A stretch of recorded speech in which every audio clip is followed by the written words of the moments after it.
Hello, my name's Eric and welcome to the Big Man's Outdoors. I'm going to call this video, I guess, Hornady 80 Grain ELD Match Revisited.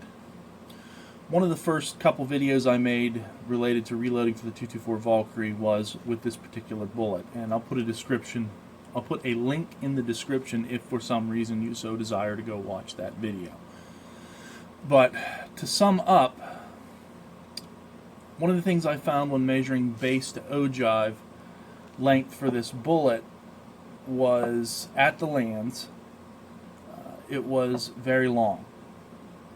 And when I seated that bullet at what I consider my optimal bullet jump of 20,000ths of an inch, I had a cartridge overall length of 2.32 inches, I believe, but too long for my magazine. So, as a round, that didn't benefit me a whole lot because it would have been something I would have had to single feed. So, in that video, I had shot it before, not on video, before I started making YouTube videos, and I wasn't getting decent results at, when I would load that bullet to fit in the magazine. So I wanted to do a test at my optimal jump versus something that would fit inside the magazine. So I ended up shooting two 5-round groups, one at my optimal jump and then one at a jump that was just a little bit shorter than the last time I shot it, of 60,000ths of an inch. And so here's my target, and the results weren't spectacular for the magazine length round. The optimal gave me a 0.91, I think, 0.91 inch, 0.86 MOA, and the one that fit in the magazine gave me a 171 inch group of 1.64 MOA. So, I thought the long would work, the short wouldn't, and I ended that video thinking that I wanted to play around with overall length and then come back around to this bullet. So fast forward, I am also working on a Saturday load development method for 95 grain Sierra Match Kings.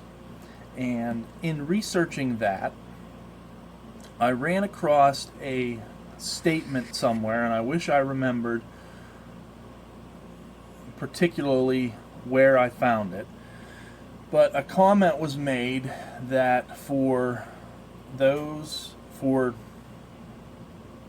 particular bullet profiles, and I'm not going to try and go into that because I'm just starting to look into that in more detail, but for particular bullet profiles, namely the VLD ones,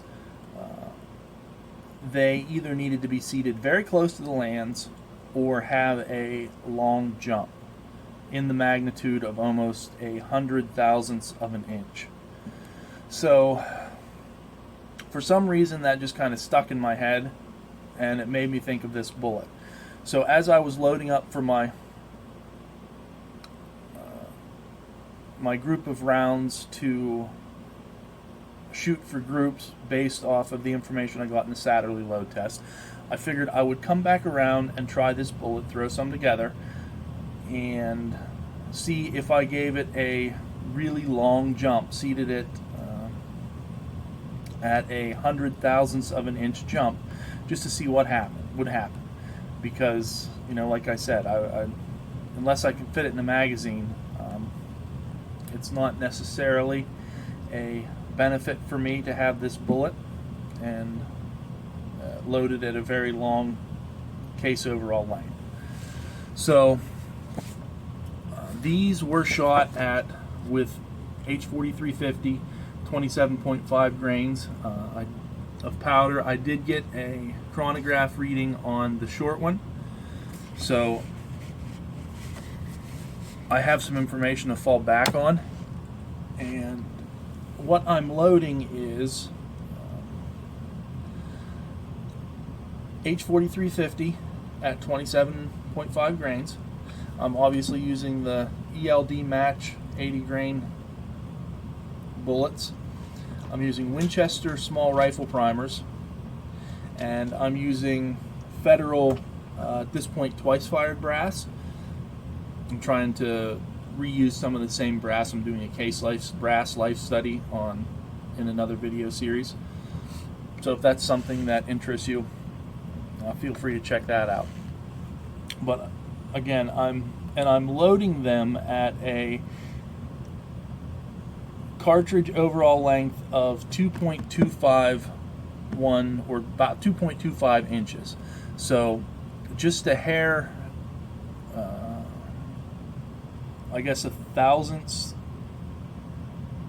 or 10,000ths shorter than the Mil-spec of 2.26. And that gives me, like I said, 100,000ths jump for this bullet. I guess real quick about my rifle. It's a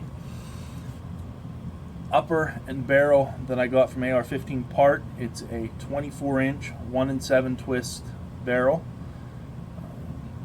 I have a Anderson Manufacturing stripped lower that I bought from a local gun shop and just put a Mil-spec lower parts kit in it. I have a Luth AR stock on the back end of it, rifle length gas system, and I have an Acme machine, excuse me, 6x24 MOA scope on top. So let's go ahead and take a look at the range video for this particular group of rounds, and then we'll come back and talk about results.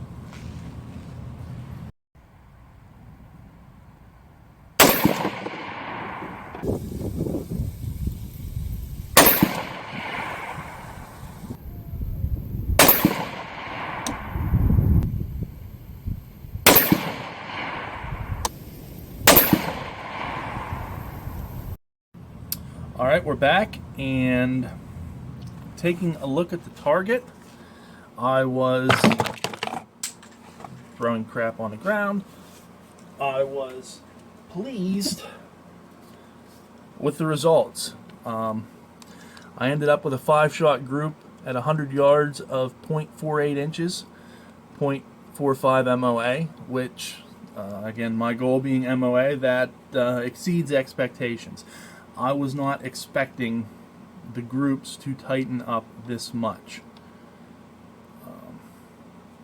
I mean, looking at the difference as you progress through the jumps, 20 thousandths to 60 thousandths to 100 thousandths, that's pretty good. I'm not necessarily saying that.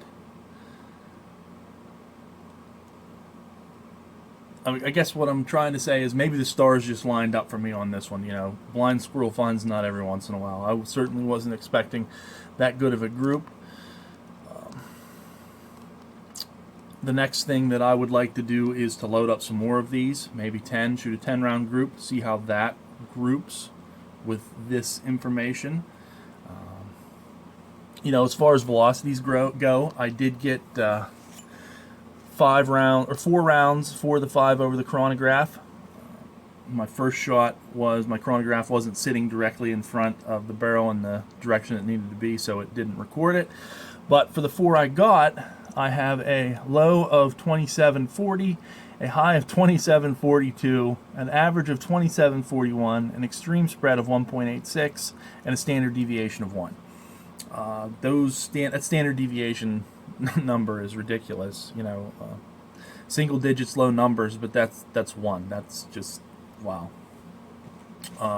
Comparing it to what I got in the past, I had a high of 2745, a low of 2745, a high of 2761, and a standard deviation of 7.44. So for the H4350, both the standard deviations were in the single digits, so it jives back and forth. So it seems to be a pretty good powder for this particular load. Again, I want to put some more downrange and see how they group. Repeatability is always the goal. If I can't shoot MOA groups over and over with a load, then it's really not doing me any good. So, brass. I did manage to collect all the brass this time, and I don't know if you can see all that in there. I did not see anything crazy with it, so I don't know where this load compares to min-max charges for H4350. I don't have the actual Hornady load data for this particular round. I think I was basing it off of Hodgdon's website for the 224. I have to go back and double check my notes, but these velocities of 20 in the 27 mid 27s, 2700s. I think that's okay for this round. My purpose for this round, I guess, wouldn't necessarily be super long, long distance shooting. It would probably be a mid-range round, at least in my head. That's where I'd have it. So I'm okay with, maybe not necessarily being at the hottest load. Maybe there's some more velocity that I can squeeze out of this, but if I can shoot like that consistently, I'm not going to play around with it. Just, if it's not broke, don't fix it, right? So some of the things I learned from this little experiment. It gives me hope for the 88 grain ELD Match factory loads from Hornady. I haven't shot any of those yet. That's probably maybe the only heavier factory load that I haven't shot. I just none of my local gun shops seem to carry that particular box of ammo, so I might try and get some of those somewhere. Also, I might try and get some of the 88 grain ELD Match bullets and play around with reloading.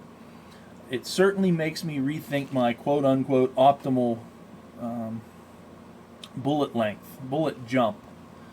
I mentioned about bullet profile, and I'm just starting to take a look at that. So maybe for these, I forget the technical term of the bullet profile, but maybe for what I'll just say the ELD ones, or the long distance bullet profile, where the ogive's very far back on the bullet. Maybe they can deal with a little bit more of a jump, as mentioned in that one comment, or in that one piece of information I found, as I mentioned earlier in the video. So that makes me think that maybe I have the same thing with the 95 grain Sierra Match Kings, where their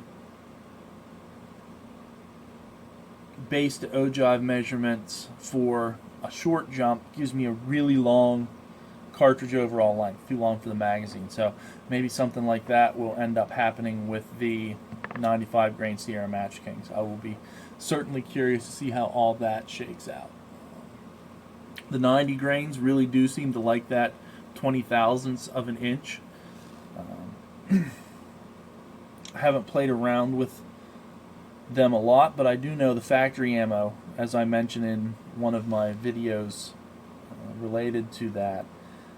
The factory ammo gives me a really long jump, and I can't seem to group those very well. I don't think there's anything else that I have to say related to this video. If you get a chance, check out the Reloaders Network. It's a good group of people. A lot of information there related to reloading, casting bullets, so on and so forth. I learn a lot from there. One of the things that I learn as I go is the more I learn, the less I really know. There's just so much information related to reloading out there. So as always, I appreciate you watching. Until next time, this is the Big Man's Outdoors. Have fun outside.